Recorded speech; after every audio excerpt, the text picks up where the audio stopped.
এবং তাদের জীবনকে বিনির্মাণ করতে সহায়কের ভূমিকা পালন করবে বলে আমি বিশ্বাস করি ইনশাআল্লাহ তাআলা। বয়সে আমরা যারা তরুণ এবং যুবক, আমরা মনে করি এটি বোধহয় হেয়ালিপনার বয়স, এটি বোধহয় আমাদের বিনোদন, আনন্দ, আড্ডা এবং বন্ধু বান্ধবের সাথে একান্তে সময় কাটাবার বয়স। আমরা মুহাম্মদ সাল্লাল্লাহু আলাইহি সাল্লামকে দেখি, তার তারুণ্যে তিনি কর্মমুখর ছিলেন, কাজের প্রতি অত্যন্ত মনোযোগী একজন মানুষ ছিলেন। আজ আমরা যদি বিশ্ব দরবারে আবারও মাথা উঁচু করে দাঁড়াতে হয়, মুহাম্মদ সাল্লাল্লাহু আলাইহি সাল্লামকে পাঠ বরং পুনর্পাঠ করার কোনো বিকল্প পথ আমাদের সামনে খোলা নেই। আপনি পৃথিবীতে বহু সফল মানুষের গল্প শোনাতে পারবেন, শত সহস্র বাধার পাহাড় ডিঙ্গিয়ে নিজের মিশনকে সবচেয়ে অল্প সময়ে, দ্রুততম সময়ে সফল করা, অর্ধ পৃথিবীর শাসন এর সূচনা করে দেওয়া, এই কাজটি মাতৃভূমিতে টেকাটাই যার দায় ছিল, পা রাখবার মতো কোনো জায়গা যখন তিনি পাচ্ছিলেন না, মদিনার মানুষেরা তাকে যখন ওয়েলকাম করে মক্কা থেকে এনে মদিনায় স্থান দিয়েছিল, জায়গা দিয়েছিল, আশ্রয় দিয়েছিল, সেই মুহাম্মদ সাল্লাল্লাহু আলাইহি সাল্লাম মাত্র 10 বছরের ব্যবধানে এমন এক রাষ্ট্র, এমন এক পৃথিবীর সূচনা করে গেছেন যে অল্প কিছু সময়ের মধ্যে আজকের তরুণদের সেই জীবনী, তার জীবনের সেই অংশ, মূল্যবান এবং সোনালী সময়গুলোকে আমাদের বারবার পাঠ করা দরকার। সময় উপস্থিতি, আমি যেটি বলছিলাম, আমাদের তরুণদের একটা বড় অংশ মনে করে যে তারুণ্যটাই হলো খেলতামাশা করা, আনন্দ বিনোদন করা এবং আড্ডা মারা এবং একান্তে হেয়ালিপনা করে, দুষ্টমি করে, মজা করে, সিরিয়াসনেস ছাড়া একটা লাইফ পার করার নাম। অথচ আমরা দেখি কাজে কর্মে, বিশেষ করে সমাজের অর্থনীতিতে অবদান রাখবার জন্য একজন তরুণ হিসাবে আমাদের যে দারুণ ভূমিকা রাখার সুযোগ আছে, তার দৃষ্টান্ত রেখেছেন মুহাম্মদ সাল্লাল্লাহু আলাইহি সাল্লাম। তিনি এবং তার আগে যত নবী রাসূল এসেছেন পৃথিবীতে, সমস্ত নবী রাসূলরাই কম বেশি এই কাজটি মুহাম্মদ সাল্লাল্লাহু আলাইহি সাল্লাম অন্যান্য নবীদের ধারা পরম্পরা হিসেবে তিনিও কিন্তু রাখালের কাজটা করেছেন। তার তারুণ্যের গুরুত্বপূর্ণ একটা সময় গেছে রাখালি করে, পশুদের রাখালি করতে গিয়ে, বিশেষ করে ছাগল চড়াবার যে কাজটি, এই কাজটি সমস্ত নবী রাসূলগণই কম বেশি করেছেন। কেন করেছেন? অনেক পশু থাকতে এই পশুর রাখালি করার দায়িত্বই আল্লাহ তাআলা নবী রাসূলদের কেন দিয়েছেন, এটা নিয়ে বহু গবেষণা আছে, বহু আলোচনা আছে, সেদিকে আমি যাচ্ছি না। শুধুমাত্র সংক্ষেপে এটুকু বলতে চাই, অন্য সমস্ত প্রাণীর চাইতে ছাগলের রাখালি করা বা ছাগল চড়ানোর কাজটা খুব কঠিন কাজ। ছাগলের নেচার হলো, যদি কেউ ছাগল চড়ায় থাকেন অথবা ছাগল চড়ানো দেখে থাকেন তাহলে অনুমান করতে পারবেন, ছাগলের নেচার হলো যে ছাগলকে আপনি যেদিকে ডাকবেন সে তার উল্টো দিকে যাবে। আপনি যদি ছাগলকে ডান দিকে টানেন তো ছাগল ধরেই নিবে সম্ভবত আমার রাজ্যের সকল দুঃখ হয়ে ডান দিকেই আছে, সো আমার দায়িত্ব হলো বাম দিকে টানা। আপনি যদি এবার ছাগলের রায়ের সাথে, তার মতের সাথে ঐক্যমত পোষণ করে এবার আপনি বাম দিকে যেয়ে বলেন ঠিক আছে চলো তোমার দিকেই যাই, ছাগল এবার চিন্তা করবে ব্যাপার কি, এ লোক বামে কেন আসলো, তাহলে আমার ডানেই যেতে হবে। ছাগলের রাখালি করা খুব কঠিন একটা কাজ। অন্য অনেক বড় বড় পশু আছে যে পশুগুলো রাখালি করা এত কঠিন কাজ নয়। ছাগলের রাখাল যারা হন করে, এটা কিন্তু খুব কঠিন একটা ব্যাপার। যিনি রাখালির কাজটা করেন বা ছাগল চড়াবার কাজটা করেন, তিনি অত্যন্ত সচেতন ভাবে, সতর্কতার সাথে ছাগলের রাখালি তাকে করতে হয়। তিনি ছাগলের গলায় যে রশি আছে তার অপর প্রান্ত যে তার হাতে আছে, তিনি যদি তেড়ামি করে, গোড়ামি করে অথবা গায়ের জোর খাটিয়ে ছাগল যখন খুঁটি ধরেছে সে যাবে না, বসে ফাঁস লেগে যেতে পারে, গলায় আহত হতে পারে, অনেক কিছু হতে পারে। একজন রাখাল সাধারণত ছাগলের গলার রশিটাকে তিনি ছাগলের সাথে তেড়ামি করে গায়ের জোরে টানতে টানতে নিয়ে যান না। আবার ছাগলের কথা শুনে ছাগল যেদিকে যায় সেদিকে যদি সে যেতে থাকে তাহলে তো কাঙ্ক্ষিত গন্তব্যে নিয়ে যাওয়া যাবে না। এক্ষেত্রে কখনো ছাগলকে তাড়া দিয়ে, কখনো পেছন থেকে তাড়া দিয়ে, কখনো সামনে থেকে চড়াবার যে কাজটি সবাইকে করিয়েছেন, হয়তোবা এই কারণে অনেক গবেষকরা এটি বলেছেন যে সমাজের নানা শ্রেণী পেশার মানুষের মধ্যে যে অবাধ্য হওয়া, আল্লাহর নাফরমানি করার প্রবণতা আছে, জাহান্নামমুখী টান আছে, আকর্ষণ আছে, সৃষ্টিগতভাবে মানুষের মধ্যে যে প্রবৃত্তি আছে, প্রবৃত্তি তাকে অন্যায় কাজের প্রতি টানে আকর্ষণ করে। সাধারণত সচরাচর ভালো কাজের প্রতি আকর্ষণ হয় না। এই জায়গা থেকে একজন নবী, একজন রাসূল কিভাবে তার জাতিকে অত্যন্ত কৌশলে, তার বুদ্ধিমত্তা দিয়ে আল্লাহকে প্রশিক্ষণের অংশ হিসেবে কাজটি করিয়েছেন। তো আমাদের নবী সাল্লাল্লাহু আলাইহি সাল্লাম এই কাজটি অন্যান্য নবীদের ধারাবাহিকতা তিনিও করেছেন। তার তারুণ্যে যে সময়টা তিনি এই কাজ করেছেন, এই সময়টাতে তিনি তার এই কর্মমুখী জীবন যাপন না করলেও পারতেন। তিনি অন্য অনেকের মতো মক্কা যুবকদের মধ্যে একটা উল্লেখযোগ্য অংশ যারা যুদ্ধকে পার করত। বিশেষ করে আমরা সেই সময়ের কথা বলছি যখন জাহিলি যুগ ছিল, ইসলাম পূর্ব জাহিলি যুগের যে আরবদের তরুণদের যে অবস্থা ছিল, সেই অবস্থা থেকে আমাদের প্রিয় নবী সাল্লাল্লাহু আলাইহি ওয়াসাল্লাম সম্পূর্ণ ব্যতিক্রম ছিলেন। তিনি অত্যন্ত পরিশ্রমী একজন মানুষ ছিলেন, কর্মমুখর একজন মানুষ ছিলেন। তিনি তার এই বয়সে একটা পর্যায়ে যখন 20 বছর মাত্র পার হয়েছে, 20 পার হওয়ার সঙ্গে সঙ্গে তার জীবনে সুযোগ আসে ব্যবসা করবার। মক্কার মানুষদের মধ্যে একটা কালচার ছিল, যাদের অর্থ আছে তারা অনেক উদ্যমী তরুণকে বা উদ্যমী ব্যবসায়ীকে তারা তাদের পুঁজি দিয়ে তৎকালীন সিরিয়াতে পাঠাত। সিরিয়া থেকে তারা মক্কায় যে সমস্ত পণ্যের প্রয়োজন হতো সে সমস্ত পণ্য তারা আমদানি করত, আবার মক্কায় যে সমস্ত পণ্য পাওয়া যায় সেগুলো সেখানে রপ্তানি করত, অথবা নগদ অর্থ নিয়ে সেখান থেকে তারা মালামাল এনে মক্কায় বিক্রি করত। আবার কখনো নগদ অর্থ নিয়ে সেখানে কেনাবেচার কাজ সম্পন্ন করে প্রফিটের টাকাটা নিয়ে তারা মক্কায় ফিরত। তো এরই ধারাবাহিকতায় মুহাম্মদ সাল্লাল্লাহু আলাইহি সাল্লামের বয়স যখন 20 বছর পার হলো, তারপরে খাদিজা রাদিয়াল্লাহু তাআলা আনহা ছিলেন মক্কার অভিজাত একজন নারী, অত্যন্ত ধনাঢ্য একজন নারী, যার প্রচুর সম্পদ ছিল, দিয়ে দিতেন তাদের কাছে। তখনকার মুদ্রা দিয়ে দিলে তারা সেখানে গিয়ে ব্যবসা করতেন এবং তার প্রফিটের অংশ ভাগ খাদিজা রাদিয়াল্লাহু তাআলা আনহাকে দিতেন। মুহাম্মদ সাল্লাল্লাহু আলাইহি সাল্লাম সম্পর্কে যখন খাদিজা রাদিয়াল্লাহু তাআলা শুনতে পেলেন যে একটা তরুণ মক্কায়, যিনি বিশ্বস্ত হিসেবে সবার কাছে ব্যাপকভাবে খ্যাতি অর্জন করেছেন, তার বিশ্বস্ততা এটা ছিল তখন প্রবাদ তুল্য যে আমি আপনার মাধ্যমে ব্যবসা করতে চাই। নবী করিম সাল্লাল্লাহু আলাইহি সাল্লাম এই সুযোগ হাতছাড়া করলেন না। তিনি তার দেওয়া সে পুঁজি নিয়ে সিরিয়ায় চলে গেলেন। তার সাথে ছিলেন মাইসারা নামক একজন দাস। তাকে নিয়ে নবী করিম সাল্লাল্লাহু আলাইহি সাল্লাম চলে গেছেন সিরিয়াতে। সিরিয়া গিয়ে ব্যবসা করেছেন। প্রতিমধ্যে অনেক ঘটনা ঘটেছে অলৌকিক। আমরা জানি নবীদের নবুয়ত প্রকাশের আগে এবং পরে আল্লাহ রাব্বুল আলামিন তাদের মাধ্যমে অনেক অলৌকিক বিষয় আশয় প্রকাশ ঘটান তাদের নবুয়তের প্রমাণ স্বরূপ। তিনি ফিরে আসার পর খাদিজা রাদিয়াল্লাহু তাআলা আনহা তার সম্পর্কে মাইসারার মুখ থেকে অনেক অলৌকিক ঘটনা দেখেছেন। সেখানকার এক পাদ্রী তার সম্পর্কে একটা ভবিষ্যৎবাণী করেছেন, সে বিষয়ে উল্লেখ করেছেন। আরো তার সততা, তার নিষ্ঠা, তার আমানতদারিতা, তার পেশাদারিত্ব, এই বিষয়গুলো শুনতে পেয়ে খাদিজা রাদিয়াল্লাহু তাআলা আনহা বেশ বিস্মিত হলেন। তিনি দীর্ঘদিন ব্যবসা করছিলেন মক্কা, অন্য কোনো মানুষকে অর্থ দিয়ে তিনি এত বেশি প্রফিটের চোখ কখনো দেখেননি, মুখ কখনো দেখেননি। জমাকে এত লাভ দেয়নি। একই প্রক্রিয়া ব্যবসা হয়েছে, কিন্তু এই লোক আমাকে অনেক লাভ দিয়েছে। তার মানে লোকটা বিশ্বস্ত, আমানতদার, পেশাদার, তিনি সিরিয়াস তার কাজের ব্যাপারে। তখন খাদিজা রাদিয়াল্লাহু তাআলা আনহা তারই এক বান্ধবীর মাধ্যমে মুহাম্মদ সাল্লাল্লাহু আলাইহি সাল্লামকে বিবাহের প্রস্তাব দেন।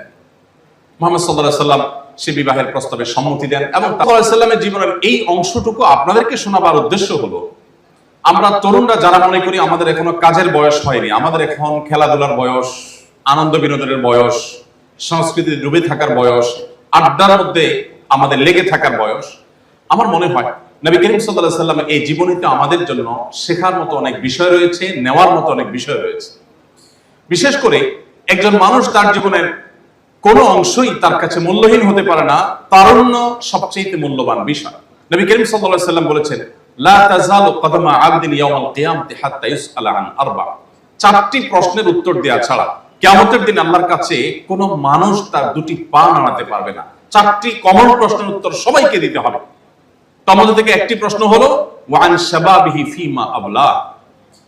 তরুণরা তার তারুণ্যের সময়টাকে কিভাবে কাটিয়েছে, তার তারুণ্যের অর্জন কি, তার তারুণ্যে তিনি কতগুলো খেলায় জিতেছেন, কতগুলো ক্লাবের মেম্বার হয়েছেন, কতগুলো আড্ডা তিনি দিয়েছেন, তার বন্ধুদের সাথে কি করেছেন। এই অ্যাচিভমেন্ট আল্লাহ শুনতে চাইবেন না। আল্লাহ শুনতে চাইবেন তার তারুণ্যের এই সময়টা তিনি পাপ মুক্ত ভাবে, অপরাধ মুক্ত ভাবে থেকে তিনি কতটা প্রোডাক্টিভ কাজ করতে পেরেছেন, তিনি কতটা ভালো কাজ সম্পাদন করতে পেরেছেন, তিনি কতটা ভালো কাজের সূচনা। অথচ আমাদের সমাজে ধরেই নেওয়া হয় যে আমাদের ইবাদত বন্দেগী, আমাদের ভালো কাজ, আমাদের নামাজ রোজা, আল্লাহর সঙ্গে একান্তে কথা বলা, দোয়া করা, সামাজিক কার্যক্রম, এসব, এমনকি পরিবারের দায়িত্বভার গ্রহণ করা, বাবা মার আয় উপার্জনে তাদের সাথে প্লাস করা, তাদের সাথে সহযোগীর ভূমিকা অবতীর্ণ হওয়া, আমরা ধরেই নিই যে এগুলো পড়ালেখার পরে যখন আমি চাকরি বাকরি করব, ব্যবসা বাণিজ্য করব। দেশের মাদ্রাসার জগতের সবচেয়ে বড় মাদ্রাসা হাটহাজারী মাদ্রাসা যখন পড়াশোনা করি, তখন আমার বাবার জীবনে একটি দুঃসময় আসে। তিনি ব্যবসায়ী ছিলেন, হঠাৎ তার ব্যবসায় এমন ভাবে লস হয়েছে যে তার সমস্ত পুঁজি হারিয়ে তিনি প্রায় পথে বসা দশা। আমি তখন বিলম্ব না করে সেখান থেকে মফস্বলের একটি মাদ্রাসা, অর্থনৈতিকভাবে তাকে সাপোর্ট দিতে হবে, আমি সেখানে এসে যশোর যুব প্রশিক্ষণ কেন্দ্রে ইমামতির দায়িত্ব নিয়েছি এবং সেখানে কোরআন পাঠদানের শিক্ষকতার দায়িত্ব নিয়েছি। এই দায়িত্ব পালন যখন আমি করি তখন আমার বয়স অনেক কম, আমার বয়স তখন 17 কি 18 এরকম হবে। এরকম বয়সে আমি সেখানে এসে এই দায়িত্ব পালন করে, আরো কম হবে বোধহয় 16 কি 17 হবে, আমি দায়িত্ব পালন করে প্রতি মাসে উপার্জন করে বাবাকে আমার সেও টাকা বেতন পেতাম। আমার মনে পড়ে আমার জীবনে 4 বছর আমি সেখানে দায়িত্ব পালন করেছি, 600 টাকা থেকে 6 টাকা কোনোদিন আমি কেটে রাখিনি। 600 টাকার সবটুকু টাকা বাবার হাতে তুলে দিতাম। উদ্দেশ্য ছিল যে বাবার যাতে চলতে একটু সহজ হয়, সুবিধা হয়, তার জন্য সাপোর্ট হয়। আমি নিজে কষ্ট করে চলতাম এবং এই সময়ের মধ্যে 4 বছরের মধ্যে আমার জীবনের সবচেয়ে, ছাত্র জীবনের সবচেয়ে সাফল্য, কওমি মাদ্রাসা শিক্ষা বোর্ডের অধীনে 10 stand, 3rd stand, 2nd stand, সারা দেশের সব কওমি মাদ্রাসাগুলোর একটাই বোর্ড আপনারা জানেন, সে বোর্ডে 10ম স্থান, 3য় স্থান এবং 2য় স্থান এবং সর্বশেষ এসে 1ম স্থান ইফতাতে। সারা দেশে সমস্ত ছাত্রদের মধ্যে কম্পিটিশন করে এই স্থানগুলো আল্লাহ তাআলা আমাকে অর্জন করার তৌফিক দিয়েছেন। আমি কিন্তু একই সঙ্গে উপার্জন করছি এবং আমার বাবার ফ্যামিলিতে সাপোর্ট দিচ্ছি। এই কথাগুলো আপনাদেরকে এই জন্য বলা, আমাদের তারুণ্যর কথা মনে উঠলে আমাদের মনে হয় যে খেলাধুলা, বিনোদন, জাস্ট হেয়ালিপনা, জাস্ট আড্ডা, জাস্ট এমন সব কাজকর্ম যেগুলো প্রোডাক্টিভ কিছু নয়, না তার জন্য, না তার পরিবারের জন্য, না সমাজের জন্য, না দেশের জন্য, রাষ্ট্রের জন্য, না বিশ্ব মানবতার জন্য। আমরা সেই নবীর উম্মত যে নবী তার তারুণ্য থেকেই সমাজের অর্থনীতিকে সচল রাখবার জন্য ভূমিকা রেখেছে, যে নবী তার তারুণ্য থেকেই ব্যবসা বাণিজ্য করেছেন, যে নবী তার তারুণ্য থেকে তার বিশ্বস্ততার প্রমাণ দিয়েছেন, যে নবী বিশ্বস্ততার কারণে মক্কার সমস্ত মানুষেরা, এমনকি তার শত্রুতা যারা লালন করত তার প্রতি, সে মক্কার মুশরিকরা পর্যন্ত যাকে আল আমিন এবং বিশ্বস্ত মানুষ হিসাবে উপাধি দিতে বাধ্য হয়েছে। সম্মানিত উপস্থিতি, আমি আজ আপনাদের কাছে সেজন্য উদাত্ত আহ্বান রাখতে চাই, আসুন আমাদের তারুণ্যকে আমরা প্রোডাক্টিভ কাজে ব্যয় করার চেষ্টা করি। এটি মুহাম্মদ সাল্লাল্লাহু আলাইহি ওয়াসাল্লামের আদর্শ, এটি মুহাম্মদ সাল্লাল্লাহু আলাইহি ওয়াসাল্লামের তারুণ্য থেকে পাওয়া আমাদের শিক্ষা। নবী করিম সাল্লাল্লাহু আলাইহি ওয়াসাল্লাম তার তারুণ্যে যে ব্যবসা করেছেন, শুধু তাই নয়, তার সারা জীবন তিনি ব্যবসার প্রতি মানুষকে উৎসাহিত করেছেন। তার একটি হাদিস রয়েছে, তিসআতু আশহারির রিজকি ফি তিজারা, আল্লাহ তাআলা পৃথিবীতে যত রিজিক, আমাদের তরুণদের উল্লেখযোগ্য অংশ এখনো পর্যন্ত চাকরির জন্য তারা মরিয়া থাকে, তারা চাকরি করতে চায়, বিশেষ করে উদ্যোক্তা হতে চায় না, ব্যবসা করতে চায় না। আপনারা জানেন গোটা পৃথিবীতে ইহুদিরা যে প্রভাব বিস্তার করে আছে, আজ গোটা পৃথিবীতে তারা যে তাদের ছড়ি ঘুরাচ্ছে, গোটা পৃথিবীর অর্থনীতিতে, গোটা পৃথিবীর রাজনীতিতে, সবকিছুতে তারা প্রভাব বিস্তার করছে। অন্যতম সিক্রেটস গুলোর একটি হলো প্রত্যেক ইহুদি, প্রত্যেকে তারা উদ্যোক্তা হওয়ার চেষ্টা করে। পৃথিবীর বড় বড় উদ্যোগগুলো আপনারা আমার চেয়ে ভালো জানেন, সবগুলো ইহুদিদের কন্ট্রোলে। দুর্ভাগ্য সেই মুসলিম তরুণের জন্য, যে মুসলিম তরুণ চাকরি করার জন্য, অন্য অর্থে আরো সহজ অর্থে, সরল অর্থে চাকর হওয়ার জন্য যে মুসলিম তরুণ চেষ্টা করে। আমি আপনাদেরকে উদাত্ত আহ্বান রাখতে চাই, আমাদের নবী মুহাম্মদ সাল্লাল্লাহু আলাইহি সাল্লাম তিনি চাকরি করেছেন, চাকরিকে আমি খারাপ বলছি না, তিনি রাখবেন কোনো কাজ কখনো ছোট হয় না। আপনি ক্ষুদ্র থেকে ক্ষুদ্র কাজ শুরু করেন, আল্লাহর উপরে ভরসা করি, আপনার তারুণ্যের যে অবসর সময়টা, সেই সময়টাতে আপনি প্রোডাক্টিভ কাজ করেন, সেখান থেকে দেখবেন আপনি অনেক মানুষের উপার্জনের পথ উন্মোচন করতে পেরেছেন। আল্লাহ আপনার জীবনে বারাকা দিয়েছে, আপনি জীবনে অনেক হেয়ালিপনা থেকে, অনেক ভুল বিচ্যুতি থেকে বেঁচে থাকতে পারবেন যদি আপনার তারুণ্যের অবসর সময়টাকে প্ল্যান ওয়াইজ আপনি কাটাতে পারেন। এজন্য আমি আপনাদের উদাত্ত আহ্বান রাখতে চাই, আপনারা পড়াশোনা শেষে, এমনকি পড়াশোনা এদেশের বেকার তরুণ তরুণীদেরকে তাদের কর্মসংস্থান করে দেওয়ার জন্য, তাদেরকে ব্যবসার পথে তুলে দেবার জন্য আমরা আসুন্নাহ স্কিল ডেভেলপমেন্ট ইনস্টিটিউট করেছি। এখান থেকে আমরা নানামুখী প্রশিক্ষণ দিয়ে যুবকদেরকে, যারা চাকরি করতে আগ্রহী, প্রথমে ব্যবসা করতে যারা আগ্রহী, প্রশিক্ষণের পর বাসায় বসে তার নিজের উপার্জনে যে করবার মতো সেই উপার্জন উপকরণ দিয়ে তাদেরকে আমরা তাদের পথে নিজের পায়ে দাঁড়াবার ব্যবস্থা আমরা করে দেওয়ার চেষ্টা করি। আসুন্নাহ ফাউন্ডেশনের এই ক্ষুদ্র প্রচেষ্টা, এটা আরো বৃহৎ আকারে করা সম্ভব হবে। আমাদের যে স্বপ্ন, সেটা আরো ভালোভাবে বাস্তবায়ন করা সম্ভব হবে যদি আপনারা সবাই উদ্যোক্তা হন এবং ব্যবসার ক্ষেত্রে শামিল হন। আমি আপনাদেরকে বিনয়ের সাথে আহ্বান করতে চাই, আসুন সবাই উদ্যোক্তা হওয়ার চেষ্টা করুন এবং উদ্যোক্তা হওয়ার জন্য যা যা প্রয়োজন সেই প্রশিক্ষণ, সেই ট্রেনিং, সেই রিহার্সেল, সেই জানাশোনা, সে বিষয়ে জ্ঞান অর্জন করা, সেই অভিজ্ঞতা অর্জন করা, সেগুলো আমাদেরকে করতে হবে। আমাদের তারুণ্য থেকে যদি আমরা এই কাজগুলো করি তাহলে হবে নবী করিম সাল্লাল্লাহু আলাইহি সাল্লামের প্রকৃত অনুসরণ এবং তার তারুণ্যকে অনুসরণ করে আমাদের জীবনকে কাটানো। সম্মানিত উপস্থিতি, নবী করিম সাল্লাল্লাহু আলাইহি সাল্লামের তারুণ্যের আরেকটি গুরুত্বপূর্ণ দিক হলো সমাজে সচরাচর সকল যুগেই মুরব্বী শ্রেণীর মানুষ, অভিজ্ঞ, পোড় খাওয়া এবং বয়সে যারা সিনিয়র, তারাই সাধারণত সমাজে যে কোনো নিজেদের মধ্যকার সমাজের মধ্যে বিবাদমান বিভিন্ন বিতর্ক, বর্ষা, মতভিন্নতা, ঝগড়া, ফাসাদ, এগুলোর মীমাংসার কাজটা করেন। মুহাম্মদ সাল্লাল্লাহু আলাইহি সাল্লাম সেই তরুণ ছিলেন, ফাসাদ দূর করবার জন্য সব প্রণোদিত হয়ে তিনি উদ্যোগী হতেন এবং তিনি সেগুলো দূর করার জন্য ভূমিকা রাখতেন। ঐতিহাসিক একটা ঘটনা প্রত্যেক সিরাত পাঠক মাত্রই জানেন, আপনারা বারবার হয়তো পড়েছেন। নবী করিম সাল্লাল্লাহু আলাইহি সাল্লামের তারুণ্যে, তার যৌবন বয়সে এরকম একটি কাজ করবার সুযোগ এসেছে যখন মক্কার কাবা ঘরকে পুনর্নির্মাণ করবার উদ্যোগ নেওয়া হয়েছিল। নবী করিম সাল্লাল্লাহু আলাইহি সাল্লামের দাদার কাবা ঘরের যে দেয়াল, যে স্থাপনা, এটা বহু পুরাতন হওয়ার কারণে এটা ভেঙে পড়ছিল এবং কিছু অংশ ধ্বংসপ্রাপ্ত হয়েছে। সেখানে যে কেউ লাফ দিয়ে প্রবেশ করে যেতে পারত। তখন তারা উদ্যোগ নিলেন যে এটাকে পুনর্নির্মাণ করা হবে। পুনর্নির্মাণের উদ্যোগ যখন নেওয়া হলো, পুনর্নির্মাণ করাও হলো, যখন এটার ফিনিশিং এ এসে আমরা যে হাজরা আসওয়াদ পাথর দেখি, কালো পাথর, এই পাথরটি স্থাপন করার প্রশ্ন আসলো, তো সম্মানজনক কাজটা করবে।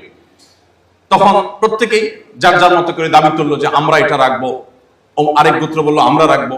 এই যে একটা বিবাদ শুরু হয়ে গেল, কোনোভাবে এটাকে মীমাংসা করা যাচ্ছিল না। আপনারা জানেন সেই সময়ের আরবের মানুষেরা সামান্য একটু ওটের পানি খাওয়াকে কেন্দ্র করে, যে একটা কুয়া থেকে কার ওট আগে পানি খাবে, কার ওট পরে পানি পান করবে, জাস্ট এই ছোট্ট বিষয়কে কেন্দ্র করে তারা যুদ্ধে লিপ্ত হয়ে যেত এবং যুগ যুগ ধরে প্রজন্মের পর প্রজন্ম পাথরে, কালো পাথর স্থাপন করাকে ঘিরে যে বিবাদ তৈরি হলো, সে বিবাদ যখন মীমাংসা করা যাচ্ছিল না, তখন আশঙ্কা হলো যে একটা মহাযুদ্ধ তাদের মধ্যে চালু হবে, শুরু হবে, যেটা হয়তো যুগ যুগ ধরে, বংশকে বংশ ধরে, প্রজন্মের পর প্রজন্ম সেটা টেনে যেতে হবে। এরকম কঠিন সময়ে তারা, আমরা এমন এক ব্যক্তির মীমাংসাকে সবাই মেনে নিব, আমরা একমত হই, যে ব্যক্তি আজ আমাদের এই আলোচনার পর সবার আগে কাবা ঘরে এসে প্রবেশ করবে। আল্লাহ রাব্বুল আলামিনের ইশারা ছিল নবী করিম সাল্লাল্লাহু আলাইহি সাল্লাম বিশ্বকে নেতৃত্ব দিবেন, তার আদর্শ পৃথিবীর সবচেয়ে শক্তিশালী আদর্শ হবে, তার অনুসারী পৃথিবীর সবচেয়ে বেশি হবে, তিনি পৃথিবীতে সবচেয়ে বেশি সময় ধরে অমর থাকবেন। এরকম একজন মহামানবকে আল্লাহ রাব্বুল আলামিন তার তারুণ্য থেকেই সমাজে বিবাদমান বিভিন্ন ঝগড়া ফাসাদের, বিভিন্ন বিবাদমান যে মতপার্থক্যগুলো আছে সেগুলোকে মীমাংসা কাজে ব্যবহার করবেন। আল্লাহ তাআলা তার রাসূল মুহাম্মদ সাল্লাল্লাহু আলাইহি সাল্লাম, তরুণ মুহাম্মদ সাল্লাল্লাহু আলাইহি সাল্লামকে মসজিদে প্রবেশ করলেন। তখন তিনি নবুয়তের দায়িত্ব বুঝে পাননি। তিনি যখন মসজিদে প্রবেশ করেছেন, সবার আগে সবাই খুশি হয়ে গেল যে এমন একটা লোক আজ সবার আগে মসজিদে প্রবেশ করেছে, যে লোকটার বিশ্বস্ততা নিয়ে, তার আন্তরিকতা নিয়ে, তার আমানতদারিতা নিয়ে, তার পেশাদারিত্ব নিয়ে, তার ভালো মানুষ হওয়া নিয়ে আমাদের কারো কোনো দ্বিমত নেই। সবাই খুশি হয়ে গেছে। তারপর মুহাম্মদ সাল্লাল্লাহু আলাইহি সাল্লামকে তারা বলল যে আমাদের মধ্যকার এই বিবাদকে কিভাবে মীমাংসা করা যায়, আপনি সমাধান দিন। নবী করিম সাল্লাল্লাহু আলাইহি সাল্লাম বললেন, একটি চাদর আপনারা আমাকে দিন। তখন একটি চাদর দেওয়া হলো। নবী সাল্লাল্লাহু আলাইহি সাল্লাম সেই চাদরের কালো পাথরটাকে তুলে ধরলেন, তুলে ধরে বললেন যে আপনারা যতগুলো গোত্র ক্যান্ডিডেট আছেন, যে পাথরটাকে আপনারা স্থাপন করতে চান, সবাই, তখন বিবাদমান সব গোত্রগুলো চাদরের চারপাশ ধরে সেটাকে উত্তোলন করলো। নবী করিম সাল্লাল্লাহু আলাইহি সাল্লাম জাস্ট শুধুমাত্র উত্তোলন করার পর সেটাকে যথাস্থানে রেখে দিলেন। রেখে দেওয়ার পর নবী সাল্লাল্লাহু আলাইহি সাল্লাম বললেন, তাহলে এই কালো পাথর মক্কার সম্ভ্রান্ত বংশ কুরাইশের বিশেষ কোন উপগোত্র বা বিশেষ কোন ব্যক্তি রাখেনি, আজ আপনারা সবাই মিলে এই পাথর স্থাপন করলেন। এই গল্পটি আপনাদেরকে শোনাবার উদ্দেশ্য হলো, আমার তরুণ বন্ধুরা, আমরা আজকের সমাজে কোথাও কোনো গন্ডগোল হলে সেখানে কোনো তরুণের চেহারা কল্পনা করতে হয় দুর্ভাগ্যজনক ভাবে। কোনো বাসে কোনো হেল্পারকে মারধর করার কোনো ঘটনা শুনলে সেখানে কোনো কলেজ বা ইউনিভার্সিটি কোনো স্টুডেন্ট থাকতে পারে, সেই ধারণা আমাদের জন্ম হয়। কোথাও কোনো গন্ডগোল ফাসাদ হলে সেখানে সমাজের অন্য বয়সীদের তো বটেই, তরুণদের ঝগড়া ফাসাদ সৃষ্টি করা, এরকম একটা আবহাওয়া আমাদের সমাজের তরুণদের একটা অংশকে আমরা দেখি তারা সৃষ্টি করে। মুহাম্মদ সাল্লাল্লাহু আলাইহি সাল্লামের অনুসারী হিসাবে অ্যাজ এ মুসলিম আমরা যদি সমাজে বরং যে কোনো বিবাদকে মীমাংসা করবার জন্য, যে কোনো বিবাদকে দূর করবার জন্য আমরা যদি উদ্যোগী হই, তবেই হবে, সেটি হবে নবী করিম সাল্লাল্লাহু আলাইহি সাল্লামের প্রকৃত অনুসরণ। আল্লাহ তাআলা আমাদের সবাইকে সেই তৌফিক দান করুন। নবী করিম সাল্লাল্লাহু আলাইহি সাল্লামের তারুণ্যের আরো দু একটি দিক আমি তুলে ধরতে চাই। তিনি তার তারুণ্যকে সব সময় এস্টাবলিশড হয়ে গেছে যে তারুণ্য এটা ইবাদতের জন্য উপযুক্ত বয়স নয়। কোন তরুণ যদি নামাজ কালাম পড়া ধরে, কোন তরুণ যদি দাড়ি রাখে, কোন তরুণী যদি হিজাব করে, কোন তরুণী যদি শালীন পোশাক পরিধান করে, কোন তরুণ যদি ভালো কোনো কাজ করে, সমাজের মানুষ অনেকটা অবাক হয়ে যায়, খোদ বাবা মা অবাক হয়ে যায়। এই বয়সটা হলো উন্মাদনার, এই বয়সটা হলো হেয়ালিপনার, এই বয়সটা হলো উচ্ছৃঙ্খলতা, এই বয়সটা হলো যত সব অন্যায়, অবিচার, অত্যাচার, এই সমস্ত কাজের। ভালো হতে হবে কখন? যখন আসলে আর খারাপ কাজ করার কোনো শক্তি থাকবে না। রিটায়ারমেন্টের পরে, বৃদ্ধ হওয়ার পর, তখন তসবিহ নিয়ে মসজিদে বসে যেতে হবে, অথবা তবলিগের চিল্লায় চলে যেতে হবে, কোন পীরের মুরিদ হইতে হবে, মসজিদে গিয়ে বসে থাকতে হবে। মসজিদের মুয়াজ্জিন খাদেম তারা ঠেলে বের করবে, চাচা বাসায় যাবেন না। ওই বয়সটাকে আমরা রেখে দিয়েছি ইবাদত বন্দেগীর জন্য। খুবই দুর্ভাগ্য। আমি আবারও সেই হাদিস রিপিট করতে চাই। প্রিয় নবী সাল্লাল্লাহু আলাইহি সাল্লাম বলেছেন, যৌবনকালে আপনি কি করেছেন? এই প্রশ্নের উত্তর আপনাকে আলাদা করে আল্লাহ তাআলা জানতে চাইবেন এবং এই প্রশ্নের উত্তর আপনাকে দিতে হবে। নবী করিম সাল্লাল্লাহু আলাইহি সাল্লাম আমাদের তারুণ্যকে ইবাদতের মধ্যে, ভালো কাজের মধ্যে কাটাবার নির্দেশ করেছেন। দেখুন, আমাদের সমাজে তারুণ্যকে ভালো কাজে কাটাতে হয় না, এই যে একটা ধারণা এস্টাবলিশড হয়ে গেছে, যার ফলশ্রুতিতে বার্ধক্যের সময়টার জন্য আমরা ইবাদতকে তোলা রেখে দেই, আমরা জমা রেখে দিই যে বার্ধক্যে আমরা করব। আপনাদেরকে আমি বলতে চাই, সেই সময়টাতে আপনার তারুণ্যে করা বিভিন্ন অপরাধ, বিভিন্ন অন্যায়, বিভিন্ন অবিচার, কখনো কোনো রিকশাওয়ালার উপরে হামলে পড়েছেন দু চার বন্ধু মিলে, তারুণ্যের উচ্ছলতার কারণে কখনো কোথাও মাস্তানি করে অবিচার করেছেন, কাউকে গালমন্দ করেছেন, কখনো হেয়ালিপনা করে কোনো অশ্লীলতায় গা ডুবিয়েছেন। আপনি যে বয়সে এসে ভালো কাজ করতে চাইবেন, ইবাদত করতে চাইবেন, সেই বয়সে আপনার সেই চিত্রগুলো সব চোখের সামনে ভেসে উঠবে।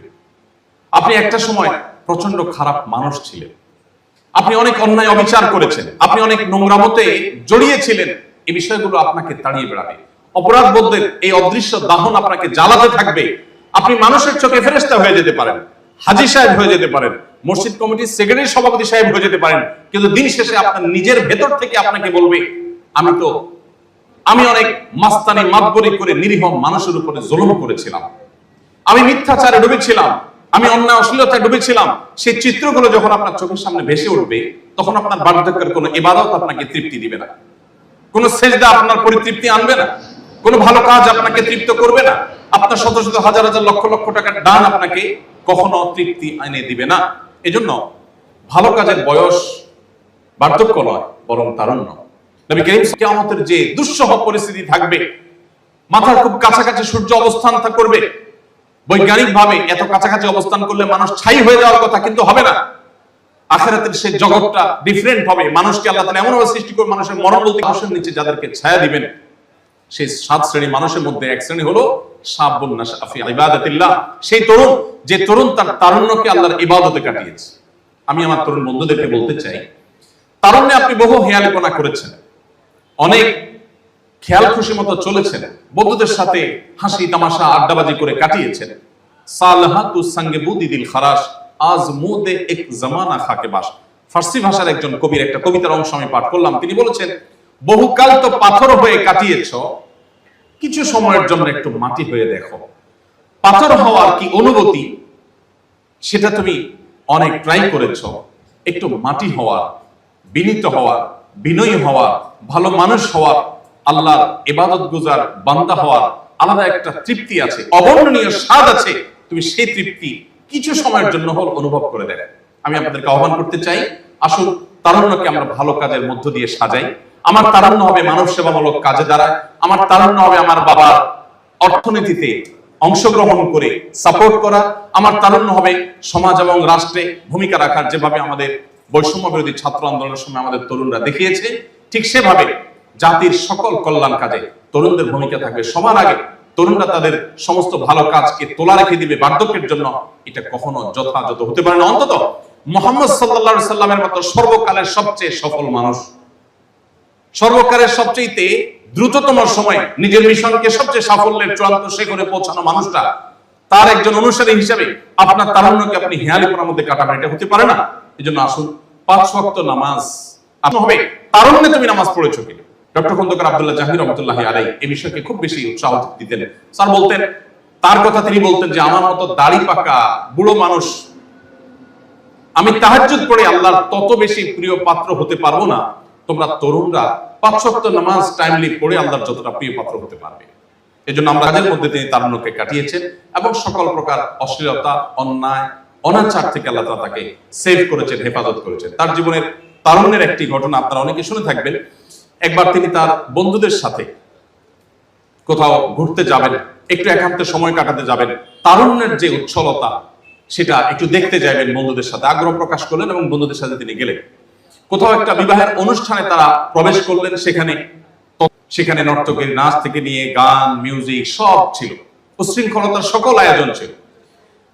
মুহাম্মদ সাল্লাল্লাহু আলাইহি ওয়াসাল্লাম সেখানে বন্ধুদের সাথে প্রবেশ করার সাথে সাথেই আল্লাহ রাব্বুল আলামিন তার এই নবীকে, যিনি তখন নবুয়তের দায়িত্ব বুঝে পাননি কিন্তু তিনি নবী, সেই মুহাম্মদ সাল্লাল্লাহু আলাইহি ওয়াসাল্লামকে তরুণ বয়সেই আল্লাহ রাব্বুল আলামিন এমন ভাবে ঘুমে আচ্ছন্ন করে দিলেন, তার শরীর ভেঙে এমন ভাবে ঘুম এসে পড়লো, তিনি শুয়ে পড়লেন, কোনোভাবে তিনি জেগে থাকতে পারলেন না। তিনি ঠিক তখন ঘুম থেকে জেগে উঠলেন যখন দেখলেন রাত পোহানো হয়ে গেছে, সবার সকল উশৃঙ্খলতার সকল আয়োজন শেষ হয়ে গেছে, পরিসমাপ্ত হয়েছে। তখন তিনি ঘুম থেকে জেগে উঠলেন এবং তিনি ফিরে আসলেন। মক্কার মুশরিকদের সেই সমাজে যত অনাচার ছিল তার কোনোটি তাকে স্পর্শ। 4টি হলো কন্যা আর 2টি হলো পুত্র সন্তান। সেই সমাজে কন্যা সন্তান জন্মগ্রহণ করা, কন্যা হয়ে জন্মগ্রহণ করাটাকে অপরাধ মনে করা হতো। মুহাম্মদ সাল্লাল্লাহু আলাইহি সাল্লামকে আল্লাহ তাআলা 4টি কন্যা সন্তান দিয়েছেন এবং তারা সবাই বেঁচে ছিলেন এবং পরিণত বয়সে স্বাভাবিকভাবে তাদের সবার মৃত্যু হয়েছে। অথচ 2টি পুত্র সন্তান আল্লাহ দিয়েছেন, তাদের একজন আব্দুল্লাহ আর একজন কাসেম, তাদের উভয়কে আল্লাহ তাআলা একেবারে বাল্যকালে বরং শৈশবে তাদেরকে আল্লাহ তাআলা নিয়ে গেছেন। তার মানে মক্কার মুশরিকরা কন্যা সন্তান হলে সেটাকে দোষণীয় মনে করত। আপনারা আয়াত শুনেছেন, ওয়াইদা বুশরা আহাদুহুম বিল উনসা যাল্লা ওয়াজহুহু মুসওয়াদ্দান ওয়া হুয়া কাযীম। যখন কারো কন্যা সন্তান হয়েছে, মেয়ে জন্ম হয়েছে, এই কথা বলা হলে তার মুখটা কালো হয়ে যেত। সেই সমাজে মুহাম্মদ সাল্লাল্লাহু আলাইহি সাল্লাম 4টি কন্যার বাপ, পরিণত বয়স পর্যন্ত যারা বেঁচে ছিলেন, এটা ছিল সমাজের বিরুদ্ধে তার সংগ্রাম। এখানে তার হাত ছিল না, আল্লাহ তাআলা তাকে দিয়ে এটা করিয়েছেন। তাকে আল্লাহ তাআলা এই কন্যা সন্তানের বাবা হিসাবে সারা জীবন গর্বের সাথে রেখেছেন। তিনি মেয়েদের মুক্তির জন্য যা কাজ করেছেন সেটা আলাদা টপিকের বিষয়, আপনারা ইতিপূর্বে অনেক কিছু শুনেছেন, আমি সেদিকে যেতে চাই না। আমি শুধু একটি কথা বলতে চাই, মুহাম্মদ সাল্লাল্লাহু আলাইহি সাল্লাম পৃথিবীর কোনো মানুষ রাখতে পারেনি। তার সমাজের বুকের উপর দাঁড়িয়ে আমরা বৈষম্য বিরোধী আন্দোলনের মধ্য দিয়ে একটা নতুন বাংলাদেশ পেয়েছি। বৈষম্যের বিরুদ্ধে তিনি কি করেছেন সেটি আলাদা একটা লম্বা টপিকের বিষয়। বিদায় হজের ঐতিহাসিক ভাষণে মক্কার জাহিলি সমাজের বুকের উপর দাঁড়িয়ে তিনি বলেছিলেন, কোন আরবের উপর, কোন নন আরবের কোন শ্রেষ্ঠ, কোন শ্বেতাঙ্গের উপর, কোন কৃষ্ণাঙ্গের কোন শ্রেষ্ঠত্ব নাই। শুধু নীতিবাক্য দিয়ে ক্ষান্ত হন নাই, তার সবচেয়ে কাছের মানুষটি যিনি তার ডেপুটি হিসেবে মসজিদে মুয়াজ্জিনের দায়িত্ব পালন করেছেন, সে বিলাল রাদিয়াল্লাহু তাআলা আনহু, একাধারে বাহির থেকে আসা মানুষ, আরব না, অর্থাৎ মক্কার মানুষ না, আবার তিনি একসময় কৃতদাস ছিলেন, যাকে প্রচন্ড ভাবে ঘৃণা করত মক্কার মুশরিকরা বা মক্কার সাধারণ মানুষেরা, মানুষের মর্যাদা দেখো, আবার দাস ছিলেন, আবার বাহির থেকে আগত ছিলেন। এতগুলো নেগেটিভ বিষয় থাকা সত্ত্বেও নবী করিম সাল্লাল্লাহু আলাইহি ওয়াসাল্লাম তাকে তার মুয়াজ্জিন হিসেবে নিয়োগ দিয়েছেন। সম্মানিত ভাইরা, আজ পৃথিবীতে বহু অধিকারের কথা আপনারা শুনবেন, বিশেষ করে পশ্চিমা পৃথিবী থেকে অনবরত আমাদেরকে মানুষের অধিকারের বিভিন্ন বিষয় নিয়ে, সমাজের বিভিন্ন অধিকার নিয়ে তারা সোচ্চার থাকে, সরব থাকে, আমাদেরকে জাগ্রত করবার চেষ্টা করে। এজ এ মুসলিম আপনার এটা জানা দরকার, আপনি যে নবী মুহাম্মদ সাল্লাল্লাহু আলাইহি ওয়াসাল্লামের উম্মত, সে নবী মুহাম্মদ সাল্লাল্লাহু আলাইহি ওয়াসাল্লাম যখন মানুষের অধিকার নিয়ে কাজ করেছেন, নারীদের অধিকারকে প্রতিষ্ঠা করে গেছেন, প্রতিষ্ঠাতা তাদের কারোর জন্ম তখন হয়। আজ অধিকারের কথা বলাটা আমি বিভিন্ন জায়গায় বলার চেষ্টা করি, এটা অনেকটা ফ্যাশনের ব্যাপার হয়ে গেছে। মানুষের অধিকার নিয়ে সোচ্চার মানবাধিকার কর্মী মানে বলার মতো একটা কাজ, সবার কাছে খুব সমীহ পাওয়া যায়, শ্রদ্ধা পাওয়া যায়, ভক্তি পাওয়া যায়, লোকটা মানবাধিকার কর্মী করতে হয়। তার সিরাত যদি অধ্যয়ন করে তার সম্পর্কে প্রকৃত অর্থে তার অবস্থান যদি আপনাকে মূল্যায়ন করতে হয়, তাহলে আপনাকে ফিরে যেতে হবে 1450 বছর আগের পৃথিবীতে।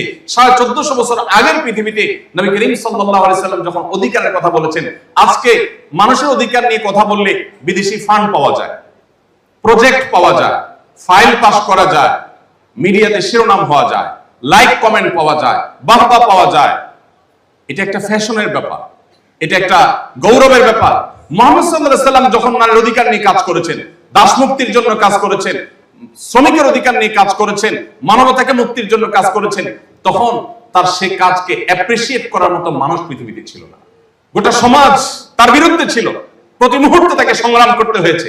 আপনি তার উম্মত, অতএব আসুন তারুণ্যকে, তার আদর্শকে অনুসরণ করে, তার তারুণ্যকে অনুসরণ করে আমরা তারুণ্যকে কাটাবার চেষ্টা করি। তবে আমরা আবারও পৃথিবীর সে নেতৃত্বের আসনে যেতে পারবো। পৃথিবী আমাদেরকে গাইড করবে না, আমরাই পৃথিবীকে গাইড করতে পারবো ইনশাআল্লাহ তাআলা। সম্মানিত উপস্থিতি, নবী করিম সাল্লাল্লাহু আলাইহি সাল্লাম তারুণ্যের এই বয়সটাকে তিনি সকল প্রকার কলুষ মুক্ত রেখেছেন। তার তারুণ্যে কোনো প্রকার কালিমা তিনি লাগতে দেননি, কোনো কালিমাকে স্পর্শ তিনি হতে দেননি। তার তারুণ্যের সবটুকু। এখন তরুণ তরুণীদের তাদের চরিত্রকে ধ্বংস করবার জন্য গোটা বিশ্বের উন্নত পৃথিবীর, বিশেষ করে অনেক সভ্যতা সমাজের নানামুখী আয়োজন আছে, নানামুখী প্রজেক্ট আছে। একজন মুসলিম হিসেবে আপনার এই বিষয়গুলোতে সতর্ক থাকতে হবে, সচেতন থাকতে হবে। গোটা পৃথিবী আপনাকে বলবে ভোগের কথা, একমাত্র ইসলাম আপনাকে বলবে ত্যাগের কথা। গোটা পৃথিবী বলবে আপনার যৌবন, আপনি নিজেকে নিয়ন্ত্রণ করেন। নবী করিম সাল্লাল্লাহু আলাইহি সাল্লাম তার তারুণ্যকে এইভাবে তিনি সংরক্ষণ করেছেন। এই জন্য আপনাদের তারুণ্যে যেন কালিমা না লাগে। একজন মুসলিম তরুণ তার তারুণ্যে মনে চাইলো আর কোনো পাপাচারে লিপ্ত হয়ে গেলেন, আল্লাহর অবাধ্য হয়ে গেলেন, বিবাহ বহির্ভূত কোনো সম্পর্কে জড়িয়ে পড়লেন, এটি কোনো মুসলিমের সাথে অন্তত যায় না। একজন মুসলিম তরুণ এতটা ঢিলা হওয়া উচিত না। তার নিজের যিনি নত হয়ে গেলেন, এটা মুসলিম তরুণের সাথে অন্তত যায় না। পৃথিবী মানুষের চরিত্রের ব্যাপারে, বিশেষ করে কোনো মানুষ বিবাহিত লাইফে থাকলে, তিনি যুগলবন্দি জীবনে থাকলে অন্য কারোর সাথে সম্পর্ক রাখাটাকে গোটা পৃথিবীর সকল সমাজ খারাপ মনে করে। এটাকে মনে করা হয় নীতিহীনতা, যে তুমি একজন স্ত্রী থাকা সত্ত্বেও আরেক নারীর প্রতি কেন আসক্ত, স্বামী থাকা সত্ত্বেও আরেক পুরুষের প্রতি কেন আসক্ত, এটাকে গোটা পৃথিবীর মানুষ দোষের বিষয় মনে করে। নবী করিম সাল্লাল্লাহু আলাইহি ওয়াসাল্লাম যে জীবন দর্শন আমাদেরকে দিয়ে গেছেন, সেটা এর চেয়ে ভালোবাসা আপনি জমিয়ে রাখবেন আপনার সে জীবন সঙ্গিনীর জন্য। আপনার কপালে, আপনার ভাগ্যে যিনি আছেন তার জন্য সবটুকুন ভালোবাসাকে আপনি জমিয়ে রাখবেন। আপনি জানেন আপনার জীবনে, বৈবাহিক জীবনে একজন সঙ্গিনী আসবেন, এটা এক্সপেক্টেড। কিন্তু আপনি এখন থেকে যদি কোথাও প্রেমের নামে, দিন শেষে আপনি কিন্তু আপনার সেই হবু স্ত্রীর সাথে বিশ্বাসঘাতকতা করলেন। একজন নারী হিসাবে আপনি যদি কোনো ছেলের সাথে অবৈধ সম্পর্ক করেন, জাস্ট সময় কাটানোর জন্য, জাস্ট টাইম পাস করার জন্য, তাহলে আপনি আপনার সেই হবু স্বামীর সাথে বেঈমানি করলেন, আপনি তার সাথে বিশ্বাসঘাতকতা করলেন। ইসলাম আজকের পৃথিবী যেরকম বৈবাহিক জীবনে অন্য কারোর সাথে রিলেশনকে খারাপ ভাবে দেখে, ইসলাম তার চাইতে আগে থেকে আমাদেরকে এ ধরনের অনাচার থেকে, এ ধরনের হারাম সম্পর্ক থেকে বেঁচে থাকতে বলে। যে যুবক তার তারুণ্যকে, তার যৌবনের চাহিদাকে কন্ট্রোল করতে পারে না, নিয়ন্ত্রণ করতে পারে না, তার চরিত্রকে হেফাজত করতে পারে না, তার সম্ভ্রমকে সংরক্ষণ করতে পারে না, এই যুবক আব্দুল্লাহ ইবনে ওমরের উত্তরসূরি হতে পারে না। এই যুবক ওমর রাদিয়াল্লাহু তাআলার উত্তরসূরি হতে পারে না। এই যুবক মুহাম্মদ সাল্লাল্লাহু আলাইহি ওয়াসাল্লামের অনুসারী হতে পারে না। এই যুবক কখনো আব্দুল্লাহ ইবনে মাসউদের অনুসারী হতে পারে না। এই যুবক সেই সকল সাহাবীদের অনুসারী হতে পারে না যেই সাহাবীরা মক্কার যাযাবর থেকে অর্ধ পৃথিবীর বাদশাহী করেছেন। আপনি তাদের অনুসারী, তাদের সেই নবীর উম্মত যে নবী তার যৌবনকে হেফাজত করেছেন এবং হেফাজত রাখতে বলেছেন। অতএব এই সংগ্রামে আমাদেরকে জিততে হবে এবং জয়ী হতে হবে। আল্লাহ তাআলা আমাদের সবাইকে সেই তৌফিক দান করুন।